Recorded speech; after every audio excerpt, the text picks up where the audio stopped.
तीसरा है शांति। शांति भी सब चाहते हैं, क्योंकि अगर युद्ध हुआ तो सबका जो विकास यात्रा है कई साल पीछे चली जाएगी। तो शांति हर कोई चाहता है। और शांति का तरीका क्या होता है?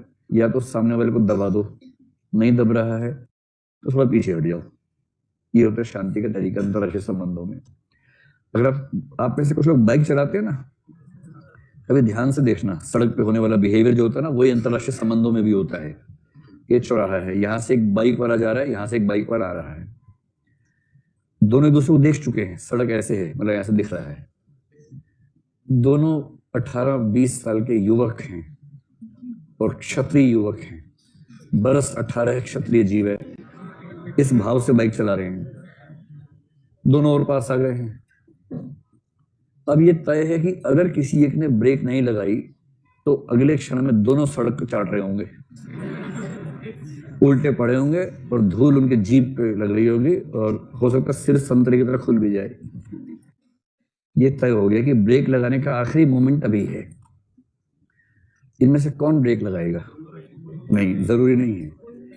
इनमें से जो छोटा फिदाइन होगा वो ब्रेक लगाएगा। कुछ इस मूड में रहते हैं कि उनको लगता है कि मनुष्य मरणशील होता है, किंतु मैं नहीं हूं। एक उम्र तक व्यक्ति को लगता है कि मनुष्य मरणशील है, ठीक बात है, पर मैं नहीं हूं, मैं इनसे अलग होता हूं। युवाओं को, किशोरों को ये विश्वास अक्सर हो जाता है। फिर एक बार हो जाता है, खुल जाता है ना खोपड़ी, तब समझ में आता है कि नहीं मैं भी था, तब समझ में आता है। तो इनमें से जिसको थोड़ी बहुत परवाह होगी वो ब्रेक लगा देगा, दूसरा ब्रेक नहीं लगाएगा, दूसरा उसको चढ़ाते हुए निकलेगा आगे से, ऐसे करते हुए हो गया हो गया हो गया, तब तक सामने से कार एकदम से मारेगी उसको और फिर वो परलोक गमन करेगा बाय बाय करते हुए। तो क्या होता है, जैसे अंतरबाइक संबंधों में हुआ, ऐसे अंतरराष्ट्रीय संबंधों में भी ऐसा होता है, अंतरकारीय संबंधों में भी ऐसा होता है। जब दो कारों में ऐसा होता है तब भी ऐसा होता है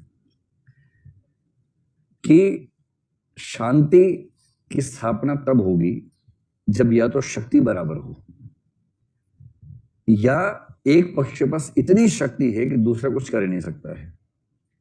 अगर शक्ति का परसेप्शन ऑलमोस्ट इक्वल है तो दिक्कत है। जैसे भारत पाकिस्तान में युद्ध हो ही नहीं सकता क्योंकि दोनों परमाणु शक्तियां हैं, अब युद्ध होने वाला है नहीं।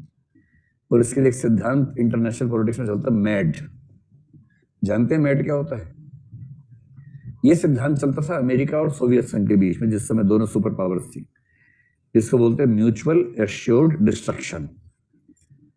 ये पता हो कि भैया अगर तूने मुझे मारा तो मैं तुझे खत्म कर ही दूंगा। Mutual assured destruction.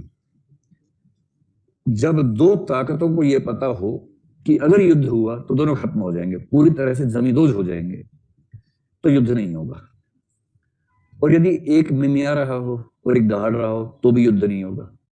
जैसे बुरुंडी अमेरिका युद्ध इस दुनिया में नहीं हो सकता, ठीक है ना? अगर होगा तो 3 से 4 मिनट चलेगा ये वाला युद्ध, तो होगा ही नहीं। बुरुंडी क्या खा के युद्ध करेगा? बुरुंडी सॉरी बोलेगा, नरम दल की भांति बिहेव करेगा वो। भारत पाकिस्तान में क्यों नहीं होगा? क्योंकि सुपर मतलब कौन सी परमाणु शक्तियां हैं। किस किस में? भारत चीन में हो सकता है? कभी नहीं होगा। चीन वाले इतने घाघ हैं, उनको पता है युद्ध करेंगे पैसा खराब हो जाएगा, वो पैसे खराब नहीं करेंगे, वो बड़े समझदार लोग हैं। युद्ध किसके साथ हो सकता है? Iran America.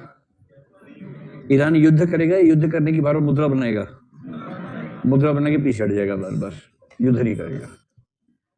हाँ, पाकिस्तान कर सकता है किसी के साथ, क्योंकि थोड़ी सी मूर्खता भी जरूरी है। तो मान लीजिए एक लॉयर है और उसने एक केस है जिसमें ए और बी का मामला है, वो ए का वकील है, ठीक।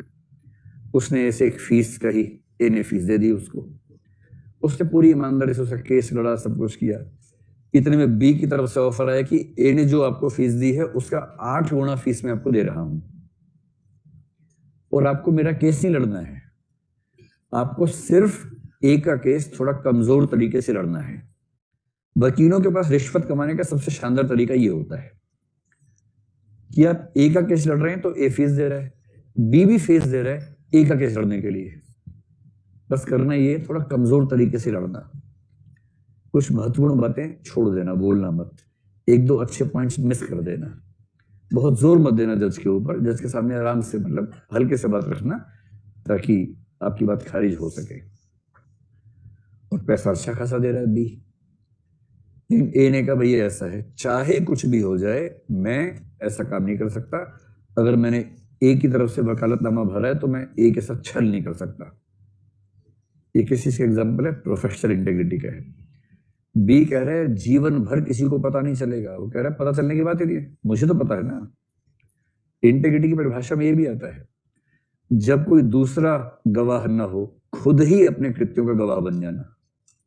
मैं तो देख रहा हूं, अपनी नजर से कैसे बचूंगा? दूसरों की नजर से तो बच जाएंगे, अपनी नजर का सामना कैसे करेंगे? तो ना भाई ना, कम पैसे में खुश हैं, कम ही ठीक है, लेकिन ये कमीनापन नहीं करेंगे, जिएंगे तो ठीक तरीके से जिएंगे। अगर ये स्टैंड किसी का है प्रोफेशन के मामले में, तो आप कहेंगे प्रोफेशनल इंटीग्रिटी है। हो सकता है कि कोर्ट खत्म होने के बाद यही व्यक्ति शाम को कोई ऐसा कृत्य करता हो जो गैर कानूनी हो। इस बात की संभावना ऐसा भी नहीं कि बहुत कम हो सकती है कि शाम को पब में चला गया, वहां खूब दारू पी से भंगड़ा किया, वहां पर खूब डांस वांस किया, मौज मस्ती की, कुछ लॉटरी लगा दी, कुछ जुआ खेल लिया, शराब पी के सड़क पे डोल रहा है ऐसे ऐसे, वही बिहार में या गुजरात में कर रहा है ऐसे। और इतने में वो मिल गया बी रास्ते में, और बी ने कहा दिन में तो बड़े नैतिक बन रहे थे, हम कह रहे थे पैसे ले लो हमसे, तब तो लिए नहीं, अब ये सब करते हो। यार देखो तुम समझ नहीं पा रहे हो, वो है प्रोफेशनल इंटीग्रिटी, उसमें कोई समझौता नहीं। ये है पर्सनल लाइफ, इसमें तुमसे कोई मतलब नहीं।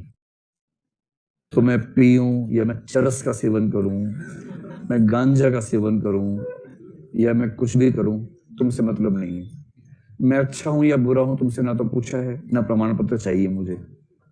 मैं बहुत बुरा इंसान हूं, ठीक है, लेकिन अपने प्रोफेशन को लेकर ईमानदार हूं, और वहां मैं बेईमानी बिल्कुल नहीं करूंगा, ये मेरा स्टैंड है।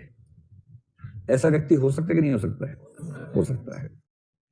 जो व्यक्ति ऐसा हो, आप कहिए कि उसमें प्रोबिटी है। आए, ये क्या हुआ? ये तो इंटीग्रिटी चल रहा था, ये अचानक कहां से कहां गिरा दिया। प्रोबिटी का सिंपल मतलब है प्रोफेशनल इंटीग्रिटी।